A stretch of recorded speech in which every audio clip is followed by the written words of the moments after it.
I like driving at night because there's nothing more that I hate than driving in traffic. I'm from New York, Long Island specifically, and the traffic here is truly unbearable. My brother lives in Florida, and I like to go down and visit pretty often. It's a long drive though. Depending on when you leave, it could be upwards of 18 hours. I like to leave New York very early in the morning, like 2 a.m., so that I could be out of all the high traffic areas by the time any cars are on the road. So it was a Thursday morning at 2 a.m. that I was leaving home to get on the road. I stopped for my morning coffee at Dunkin' Donuts, knowing I had a long, grueling drive ahead of me. The reason I was driving and not flying was because I was going to be down there for a whole month, and I didn't want to rely on my brother to take me everywhere I needed to go. By the time I was off of Long Island, it was after 3 a.m. It was smooth sailing from Jersey. The drive from New York to Florida is very easy once you're out of New York. You take the I-95 all the way down.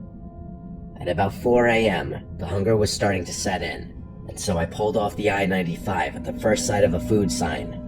I saw a Wendy's on the sign, and so I figured I'd get breakfast from there. I skipped breakfast at the house because waking up so early, I feel like your brain doesn't have a chance to realize how hungry you are for a few hours. At least that's me personally. I followed the signs to the Wendy's. I was in some random spot in Jersey. There were no street lights here. I felt like I was in the middle of nowhere. Just about the only light was from my headlights. When I got to the Wendy's parking lot, some of the lights were on, and I saw a car in the parking lot, so I pulled into the drive-thru.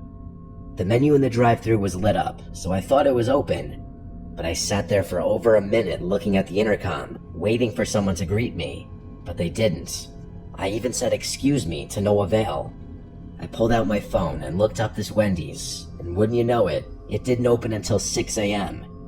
And then, suddenly, 3 knocks at my window almost sent me out of my seat. I turned to my right, and there was a man outside my window, smiling. He motioned for me to lower the window. I didn't really feel comfortable doing that, so I just cracked it open just enough to hear him. He said the place isn't open, and I said, yeah, I actually just found that out. He then told me that he was stranded. He pointed to the one other car in the parking lot over there, and said his battery died. He practically begged me to come help him jumpstart his car. I told him I don't have jumper cables, and he told me not to worry, he has them in his trunk. I took one more look at his car parked in the corner spot by the woods, and I said okay. I believe in karma, and I knew I'd have bad karma if I left this man stranded in a situation that I could have easily helped him out in. He backed away from the car so I could pull my car next to his. Since he was parked head in, I did the same to align our hoods as close as possible. I got out from my car after popping my hood. He went to go pop his hood and grab his jumper cables. After we connected the cables to the respective terminals, I started my car again. We gave it a minute before I told him he should go try starting his car. He took his sweet time walking inside, but when he tried starting it, the car didn't start. So we gave it another couple of minutes, and then he tried it again. Still nothing. This was weird, considering he had just been driving the car, so his battery shouldn't need that long to get enough of a charge to start again. The guy then asked me to hang on as he walked away and got on his phone. He started speaking in Spanish in a pretty low volume.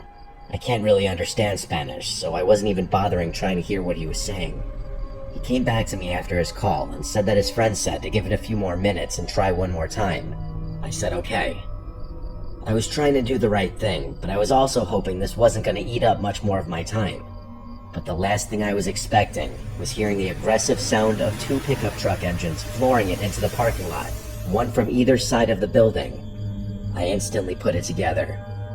I said oh shit under my breath as I removed the jumper cables from my battery and shut the hood in a hurry, but it was too late. The 2 trucks pulled up behind my car, trapping me in. I had to think on my feet.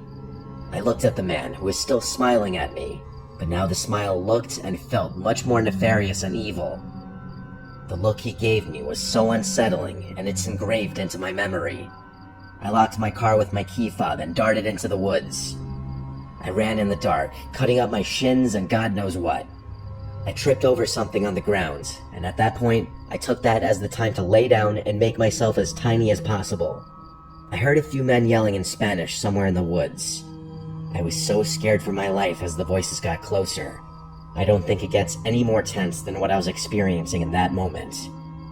I didn't know how many there were, I didn't know if they were armed, but I heard at least 3 voices. And then the voices started fading away back into the distance, and I felt a sense of relief, until the sound of my car alarm going off in the distance.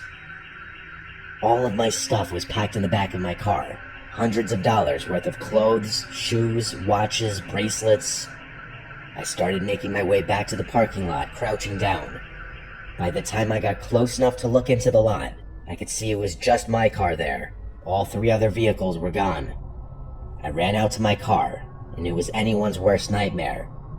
My rear window was shattered, and all of my stuff was gone.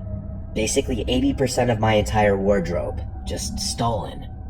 My suitcase in the trunk, and all the bags in the back seats. Everything. I actually started to shed tears out of pure stress. I called the police and explained everything. The officers on scene told me they would have to get the CCTV footage from the Wendy's when they opened. After taking all of my info, I was told I didn't need to stay in town and they would be in touch. I was about 2 hours from home. I turned around and drove home. It was the most stressful, depressing, and defeated drive of my life. To make matters worse, I was contacted by the police department in Jersey, and they told me the vehicle in the Wendy's lot had a fake license plate, and the 2 pickup trucks didn't have plates. He told me they were still going to do what they can, but I knew that was just him trying to give me a sense of hope. My stuff was never found. Those bastards got away with it. Like I said, I believe in karma, and I hope those pieces of filth got what was coming to them.